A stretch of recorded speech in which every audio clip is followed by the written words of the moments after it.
Ladies and gentlemen, let me introduce you to the Mark 7 Golf R, the most powerful Golf R ever brought to America, with 292 horsepower, a dual clutch transmission, all-wheel drive. Oh my gosh, what else could you want? And coming up next on the Fast Lane Car, we're going to learn almost everything. You know what? It's everything you ever want to know about this Mark 7 Golf R.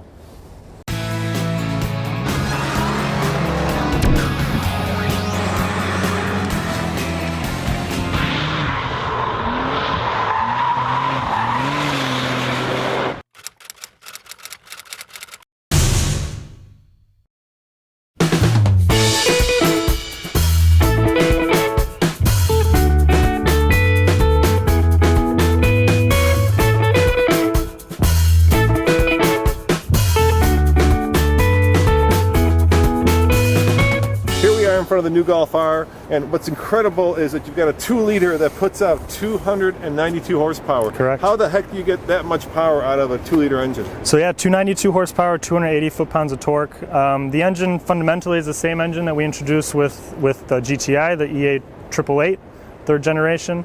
The big differences with this car, we still have the same variable timing on the intake and exhaust, variable valve lift on the exhaust, but this car has a unique cylinder head. It's kind of just a motorsports program of things you would do to an engine. Different cylinder head, different pistons, bigger turbocharger, different fuel injection. But the core of the motor is the same as what we have in the GTI. 20 years ago, they had these little turbocharged engines that would blow up after 50,000 miles. Can this little tiny direct injected engine last? Yeah, I mean, this car goes through the same development and durability testing as our GTI and Golf engines. So everything that's expected out of those engines, this engine has to do the same in terms of durability and performance. Now you've got a dual clutch transmission and a manual, 6-speed dual clutch. What makes that better? Well, the 6-speed DSG. It's basically like a manual transmission with some of the features automated, some of the things that you would have to do yourself. Yeah, like a gear waiting to be. So there's a gear always waiting. Shifts are very quick, which is why this car actually with the DSG. What does that stand for? I'm going to put you on the spot. Direct shift transmission, gearbox. There you go. But yeah, this with the DSG transmission, this actually car will go to 0 to 60 in under 5 seconds. 5.3? 4.9. No, 5.3 with the manual. With the manual, yeah, sorry. So with the DSG, you're killing me, quicker. man. You're killing me. The automatic is faster. That's just like a knife in the heart. But we still know we have enthusiasts that love the manual transmission, so we pushed hard to have both. The first time we'll have both available on the R, so we're really excited about that. Yeah, so this is the latest generation of 4Motion, the 5th generation, so it's quicker reacting, lighter than previous Golf R. And like you mentioned, if it detects slip, it can put up to 50% of the torque to the rear axle. How about stability control? First time in the U.S. that we're offering a fully defeatable stability control system. Wow. So you'll be able to take it to the track. Take yourself to the hospital. No. I said that, not you. But yes, that's also something that we're offering for the first time. So you can drift this car, potentially. Yes. You could potentially, Have you seen it do a 4-wheel? Yes, yeah? yes. Oh, that's got to be badass. Yes, no, it's got the power now, and it's definitely got the performance to do it. Great, thanks. Why don't you come over here? Let's talk about the sport function, right? So you can change the dynamics of the car, right? You can put in sport mode. Yes. What does that do? So we offer the Golf R with both standard suspension tuned for the car, but also with the dynamic chassis control. Both cars offer this driving profile selection, we call it, driving mode selection, which allows you to really kind of add to the versatility of the Golf and the Golf R, where you can tone the steering down to up to have a lot of assist if you're driving around town, make the car a little bit quieter, make the throttle response a little bit softer if you're just driving around town or taking grandma to the store. But it offers this race mode, which makes the steering a little bit less assist, so you have a little bit more of a performance feel. Improves throttle response, transmission shifts are quicker. So 4 things, right? You can do transmission shift points. Yep. You can do throttle response. Yes. You can do steering. Yes. Weight or inputs, right? And you can do suspension. Suspension. So if you have the DCC, it really does change the character of the car. Yes. Yeah, and especially with the DCC, there's also another mode, which is comfort mode, which softens up the suspension a little bit as well. So you have kind of that real car that you can drive around town and be very comfortable in, but then take it to the track and have a really dedicated track car. Now here's the crazy part, okay? I saw on the speedometer the number, the 3-digit 200 number. Are you telling me this is 200? Well, right now the car is limited to 155. Okay. But yeah, I mean, there's definitely opportunities to get that higher. Because you know people are going to rechip this, right?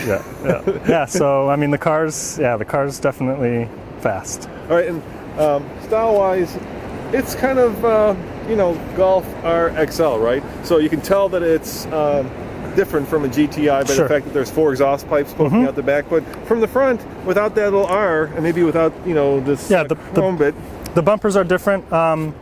If you have the turn signals on, there's an LED strip here that functions as a turn signal, which is different from the standard GTI. And really, to the person who knows the Golf R, we have the DRLs on the Golf R. Both of those come on, so you can really tell from a distance, even during the day, that it's an R. So definitely subtle things. I mean, the Golf R is always it's always been no big wings, subtle, nothing huge, no big wings, but no big flared fenders, no big hood scoops.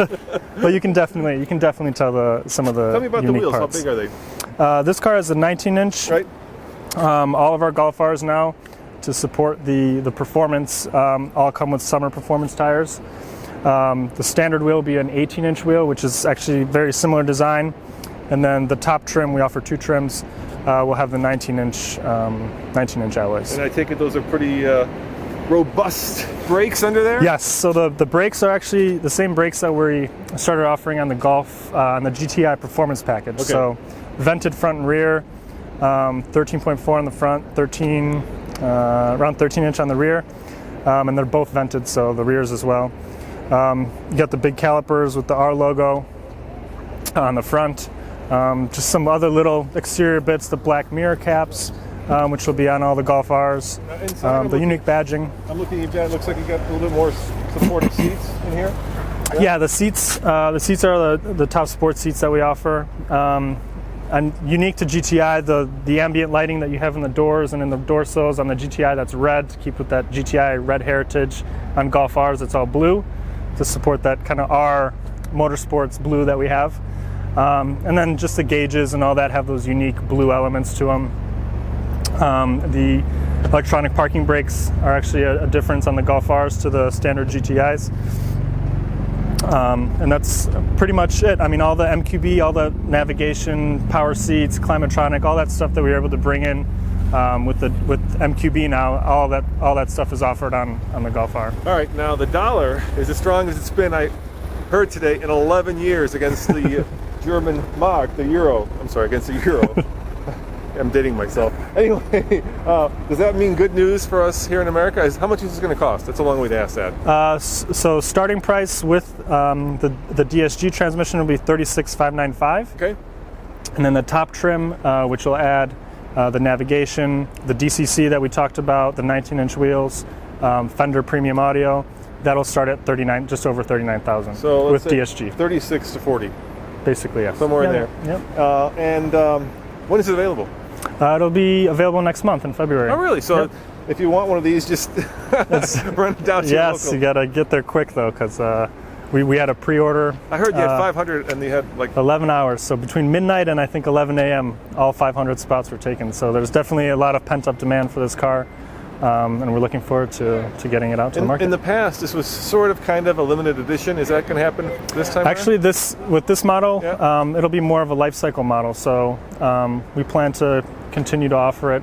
It won't just be a 1 year type of car. Like the last one you brought in like halfway through the life cycle of the Mark 6. Yep. And then in terms of gosh, I think you've answered all my questions. Yeah, I think the only other interior bit that's unique is the stitching and the R logo in the seat. Yeah. But other than that, all the spaciousness and all the versatility of the Golf and the GTI, it's all in here, just a little bit jacked up. So who are you competing with? The STI, maybe the S3? Right now, we're kind of in a unique situation because the STI no longer offers a hatch, so we're really the only... It's a hot sedan. Yes, so we're the only hatchback. It's kind of this compact Evo's all-wheel drive. Yeah, so but still the core car that we expect this car to be compared to is the STI. A little bit with the CLA45 and the M235, but it's a very unique group of enthusiasts that go after these cars. So I think we'll see still some cross shopping from Subaru and those guys. But Well, thank you very much. Sure. I can't think of any other questions for all of you out there who are interested in this car. Next month, that's when you can run down to your Volkswagen dealership and find out that they're all snapped up. Thank you very much. Thank you. Appreciate it. Thanks. All right, I promised you everything you ever wanted to know, but one thing I omitted. How does it drive? Well, the review of this very red hot hatch is coming up this week, so be sure to come back to TFL Car for more news, views, and of course, everyday Golf R reviews. Ciao.